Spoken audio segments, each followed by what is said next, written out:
Good morning, everyone. Welcome to the 2021 National Conference on Ending Homelessness. It's Tim Richter here, President of the Canadian Alliance to End Homelessness, and I am thrilled to be welcoming all of you here. It has been an awful long time since we've been able to connect, and I'm thrilled to be here with so many of you. We've got a great program for you, but we're going to get started first. Want to start with a land acknowledgement. So we are gathered here on this virtual environment, and from coast to coast to coast, we acknowledge the ancestral territory of all the Inuit, the Métis, and the First Nations people who call this land home.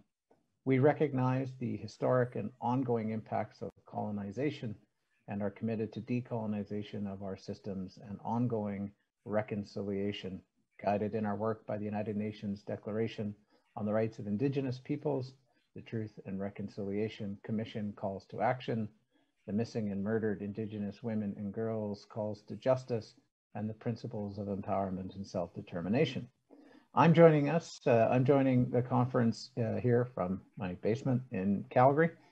I'm on Treaty 7 territory in southern Alberta, which is home to the Blackfoot, including the Siksika, Piikani, and the Kainai First Nations, as well as the Tsuut'ina First Nation and the Stoney Nakoda, including the Chiniki, Bearpaw, and Wesley First Nations. The city of Calgary is also home to Métis Nation of Alberta, Region 3. Now, I am pleased that this year, like in our in-person conferences, we are joined by a number of elders and knowledge keepers, one of which is Clayton Shirt. Clayton is a knowledge keeper.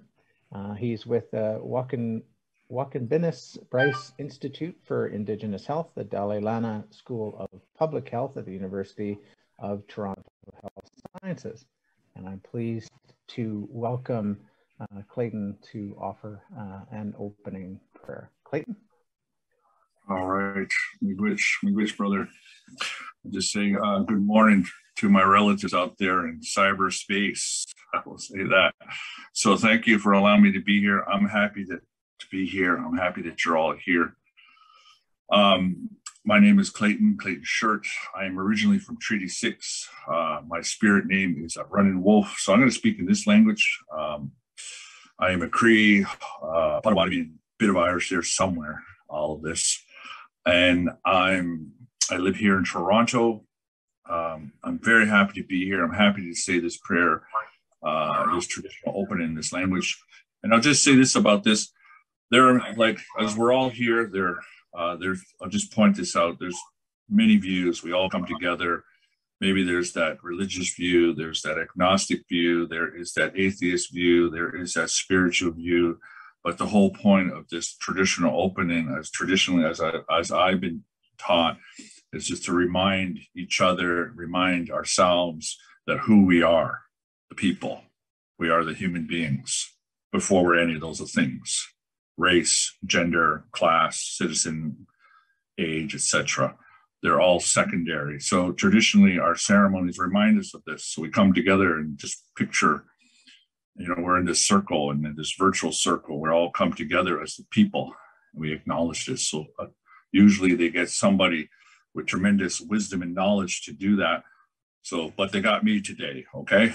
So all of this, and to do this opening, and just to say a few words and invite spirit into our hearts and our minds. So with that, I just want to say Miigwech, and that's what I'm going to try to attempt to do. And so how you pray is completely up to you in that respect. I mean, I'm very happy to be here to say these words and just to say Indigenous thought. This is how I was trained or practiced. And so it kind of goes like this. So take a moment or two or three, whatever it takes to ground yourself, because it is a serious thing what we're here to talk about and to share and to listen and to hear different points of views and new ideas and all of this. So it takes, again, our gift that creation has given us, our intelligence, our minds, to open our minds a little, to let things go, get past these belief systems we have, and just look and listen to each other and share and have shared knowledge. So with that, I just want to say miigwech. So take a moment. I just say thank you again and again. I say thank you to our first mother of all mothers, our mother, the earth. She has provided everything for us, the people, our four-legged friends, the crawlers, the swimmers, the flyers, our relatives. We give thanks to our first mother of all mothers, our mother, the earth, for providing the medicines, for providing everything to sustain life. I thank you again. I pray to you, I pray for you in gratitude for everything you provide for us. I love you. I say miigwech to you, to our first mother of all mothers. So with one mind, one heart, I say all my relations. I offer my prayers to Father Sky, that spirit world. I ask the spirits of my ancestors, your ancestors, to be with you wherever you are, to help you, to clear our minds, to open our hearts so we can listen and hear today, to share good words, to make things better for our sisters, our brothers. We come together. I say miigwech to you, Father Sky, that spirit world. I ask the spirits of my ancestors, your ancestors, to be with us, to guide us, to give us strength. I say thank you. So with one mind, one heart, I say miigwech. I say thank you. I give thanks to the sun, grandfather of all grandfathers, for giving the appearance of rising in that eastern doorway, for bringing light to this day, this new beginning, for making the medicine grow for us, making the food grow for us, making things grow for us to sustain life, our four-legged friends, the crawlers, the swimmers, the flyers, all life. I thank you for this day, grandfather, son, for giving the appearance again of rising in that sacred doorway, that eastern doorway. I give thanks for this moment. If I have done anything in the past wrong, I have this day, I have this moment to make it right. And I am so grateful for this day, for this moment, grandfather, son, for bringing the light. So with one mind, one heart, I say thank you. I give thanks to Nukamis, grandmother of all grandmothers. I ask you to have pity on us, that we forget so often that you do this for us, for our children, for our partners, for the people we love, for all of us, for all creation. You put the waters, the rivers, the lakes, the oceans into order for us as we sleep, as my granddaughter sleeps. You do this for us, and I acknowledge this. I thank you for this, Grandma. Grandma Moon, you are so beautiful. For we acknowledge this. At this moment, I acknowledge this, for water is life. I thank you for this. I give thanks to you, Grandma Moon. You are so beautiful in the night. Again, I pray to you. Again, I pray for you in gratitude for all the things you do for us, the people. We come together as the people, and we give thanks to you, Grandma Moon. I love you. I say miigwech. With one mind, one heart, I say all my relations. I offer my prayers to you, Creator, the great mystery. Again, I pray to the four directions. Again, I pray to you, Creator, the great mystery. I stand here, for there is nothing beyond you, great mystery. I ask you to bless us all. We come together as the people to work for the people. May this always be in our minds. May this always be in our hearts. May we always have this in our hearts. May we always remember this, why we are here, to work for the people. I say miigwech to you. I humble myself. I say miigwech to you, Creator, for there is nothing beyond you. I say thank you, Creator, for this gift you have given us all, called life. All my relations. Miigwech, miigwech, miigwech. Again, thank you for allowing me to say that simple prayer in that language. Again, we're all here. And I'm so happy that you've all come and made a choice to come to this conference. And I know it's been difficult. It's been challenging for the last over a year and a half. And we'll get through this together. And I was walking, I was telling Tim, I went out for the first time, and I hardly go out because I'm home, everything. And I started to see, I'm in Toronto, and I walked to work, and I'm starting to go back to work, all of this. And it really hurt me. And it made me, my heart, I saw more tents, right? More people, right? Living out there and everything and all of this. And I thought to myself, when are we going to wake up, right? When are we going to start doing this? How are we going to make this change? And then I realized something. Just for thought, most of us, I realized, I was reading this recently, most of us can't see past this political system, past this thing called capitalism. Most of us can't see something beyond it. But we can see the end of the world, the majority of people, right? The writing's on the wall, so to speak. And I thought to myself, what a shame. And I really had to sort of think about that and really started thinking about that. And it's just, so I encourage you all to have those conversations. And I think this is what we're trying to do here, is to challenge those things, what we need to talk about, to make those changes for everyone to have a home, to have a place where they can lie down and rest their heads. Everybody's entitled to that. So all of that. So again, I just want to say miigwech, and thank you for allowing me to come here to say these words in this opening prayer. And I thank you for this beautiful day. So wherever you are, miigwech. Thank you. Thank you, Clayton. Thank you very much for joining us. Clayton is among the elders and knowledge keepers that we've gathered for the conference, as we do. You can in fact see him on the screen in that slide from one of our earlier conferences. Thank you, Clayton, for joining us. Our elders and knowledge keepers will be joining us in the spiritual lounge. They'll be here through the conference, and they'll be available to meet with during the conference in the spiritual lounge, that you can find by going to the social lounges tab on the left-hand side of your screen.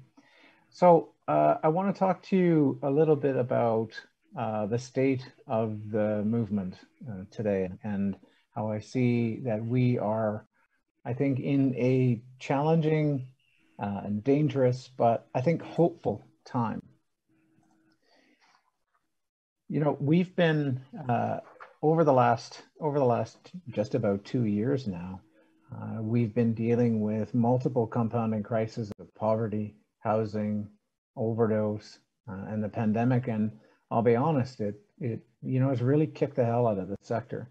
And we continue to be in an extraordinarily dangerous time for the people we serve.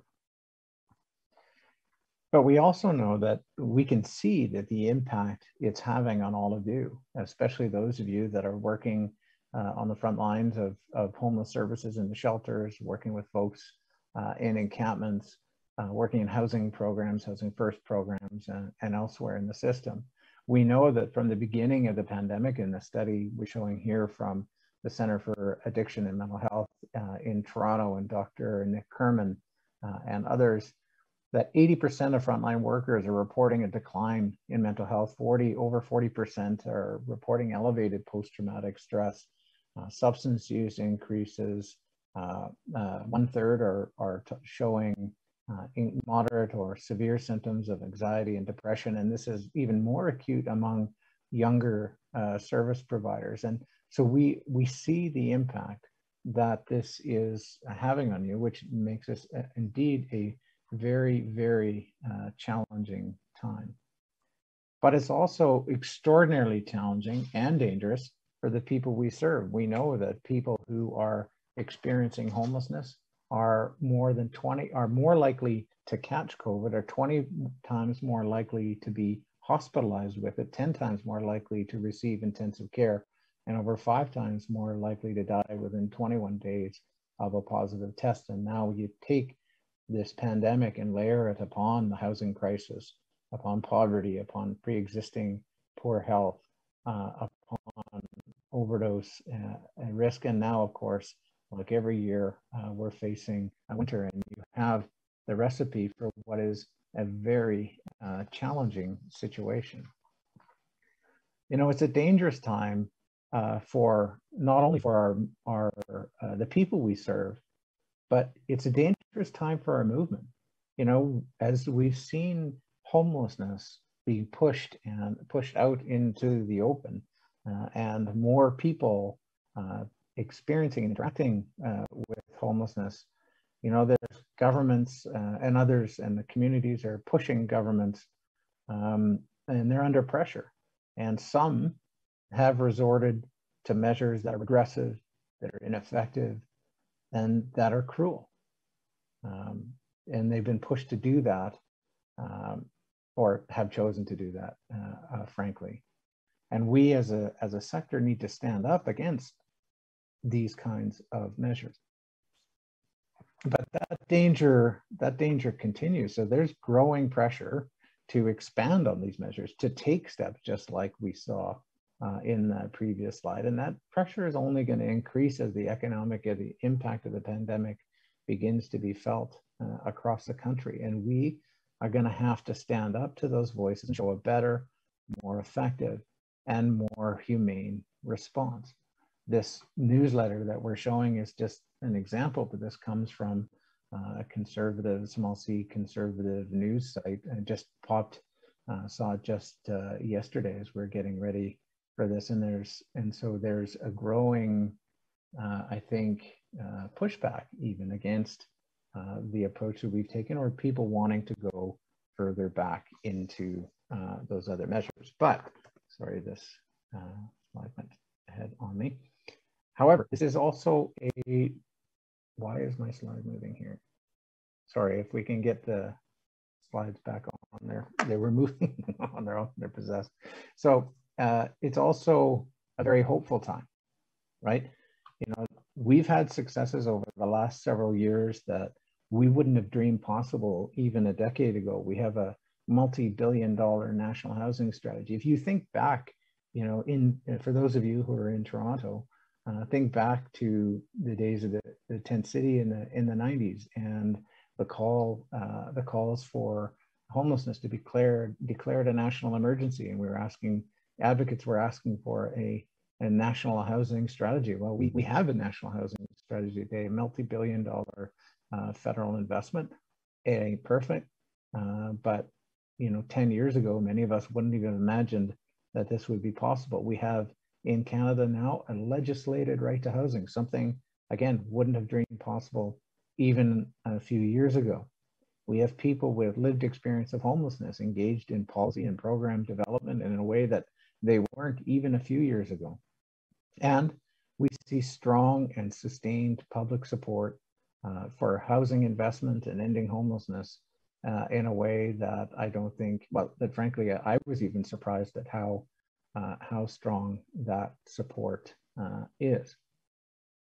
And for the first time in recent memory, just as early as a few weeks ago, we now have a federal minister responsible for housing. So our focus, as we know, homelessness was created by policy. This is a problem that really began with the acceleration, with the loss of investment in affordable housing and cuts to income support. And so our focus now has to be on defending and protecting our gains, protecting against those forces who would like to take us back, who would plan and push for regressive, cruel, and ineffective measures to end homelessness. We have a window of opportunity. We have a window of opportunity over the next 2 to 3 years to protect those gains, to build on those gains, to improve the NHS and build on it.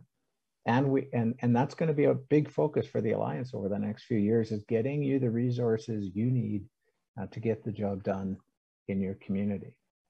It's also a hopeful time, I think, because we came through a federal general election where housing was a top issue, which made a priority for the new government and the new parliament. Today, we have a minority federal government within a pro-housing parliament that gives us an incredible opportunity to reverse the policies that created homelessness in the first place.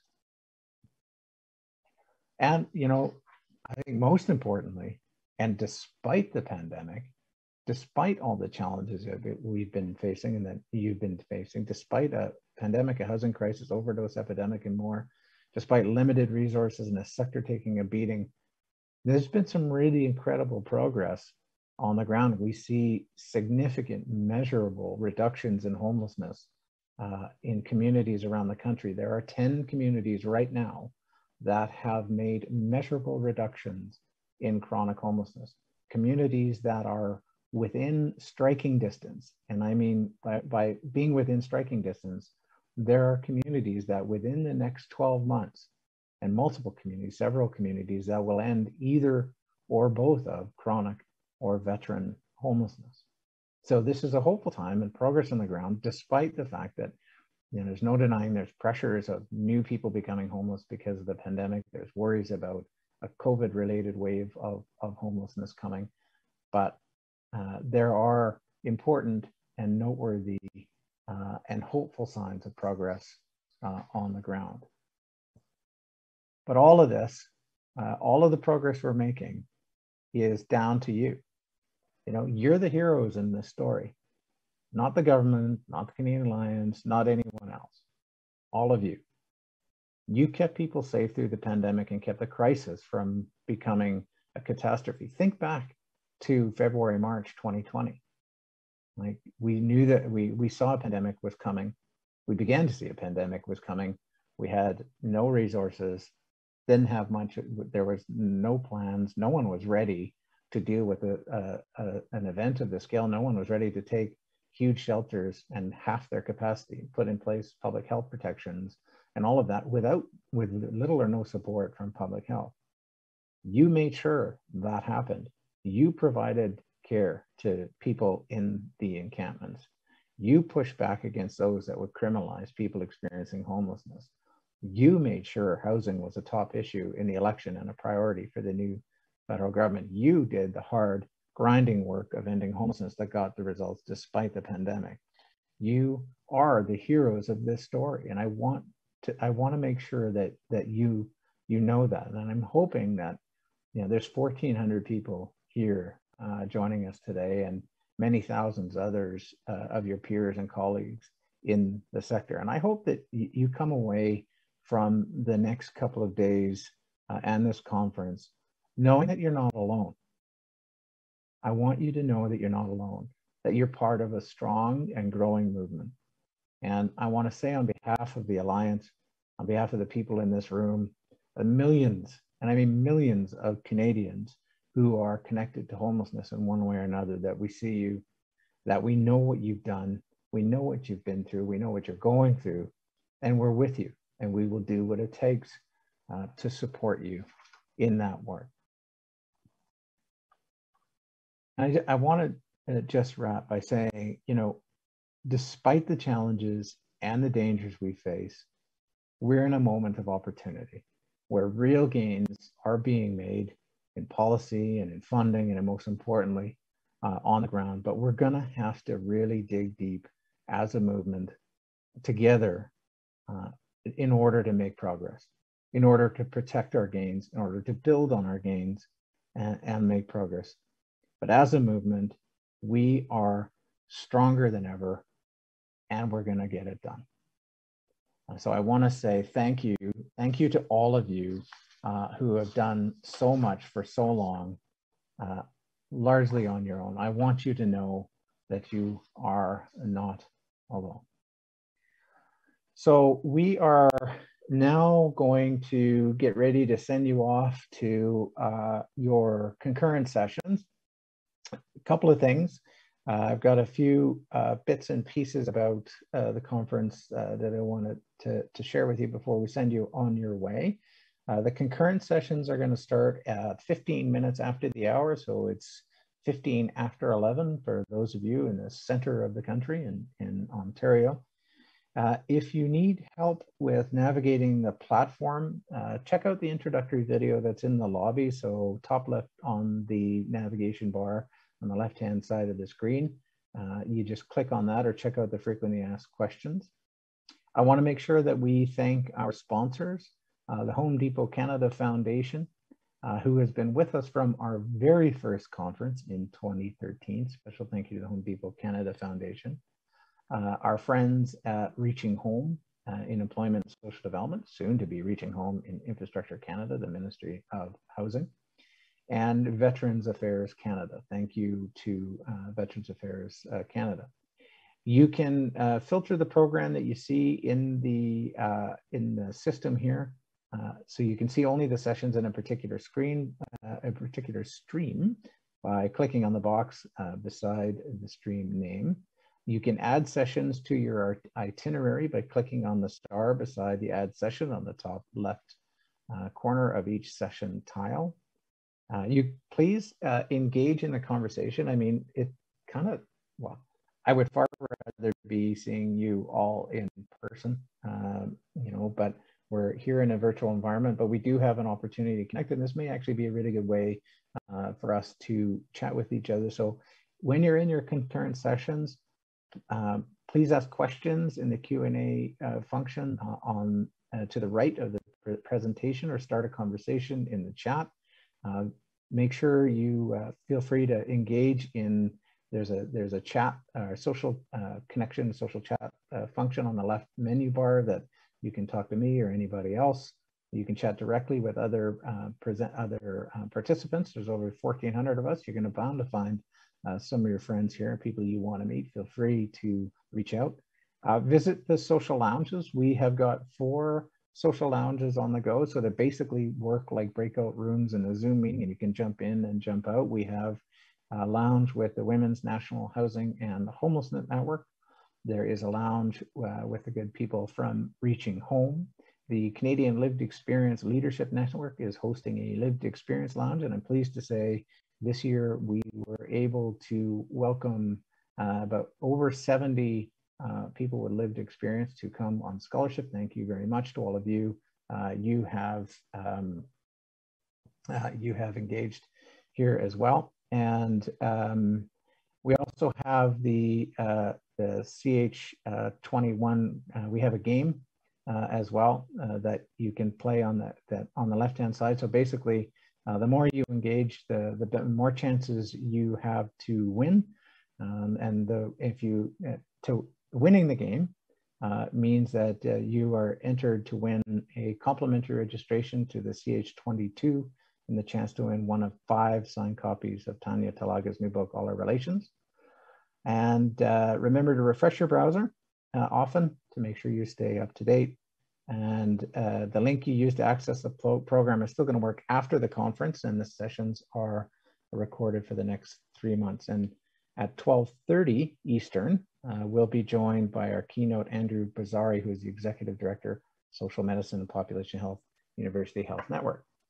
And now, before we let you go into the sessions, I wanted to share with you a video that has been created on pandemic heroes. Again, the success, everything, you are the heroes of this story. You have made, you have protected people, you've responded to the crisis, you've ensured that we made progress in the communities, and this is our way of saying thank you. So I'll ask we put up our pandemic heroes video now, please. COVID-19 has taken a lot from us. It has taken a lot from us. Is taking a lot from us. I remember March 2020 well. Even through the fog, I remember feeling alone, scared, worried, afraid of what would happen next. Afraid because I didn't know what was next. Are people going to be safe? Am I going to be safe? Am I going to get sick? How can I stay safe? Would I lose my job? People working on the front lines or experiencing homelessness, housing precarity, they didn't have time to answer those questions. They had to jump in, often without PPE, a plan, or anything at first. The plan was to figure out what it meant when you couldn't stay home, when you couldn't stay safe. You had to make the safety of a home appear out of thin air. but immediately you started doing what you do best. Under pressure, fighting through exhaustion and burnout, impossible goalposts. Nothing has stopped you before. And COVID-19 certainly couldn't stop you from making sure people found the safety and help they were looking for. In the crisis, you saw opportunity. An opportunity to cut red tape. An opportunity to take advantage of the urgency everyone was feeling. The time had finally come to pivot. Efforts moved to be more housing focused. Because once and for all, everyone outside the sector began to understand clearly that our health is all interconnected and reliant upon each other. That housing is healthcare. It was you on the front line. You did it. And thanks to your effort, so many lives were saved from the throes of the pandemic. Everyone was expecting the death toll to be catastrophic. And in some ways it was. But really, your efforts saved countless lives. What you have achieved deserves celebration and recognition and thanks. You are a hero. We celebrate you. And we thank you. You are inspiring. Thank you for keeping our community safe for everyone. You have come this far and you will make it through this because you are incredible. You are incredible. Because you are incredible. Every day, you're doing the impossible. And we hope you know how special that is. You are my hero. And I want you to know that you are my heroes. You are my hero. You are our heroes every day. Thank you.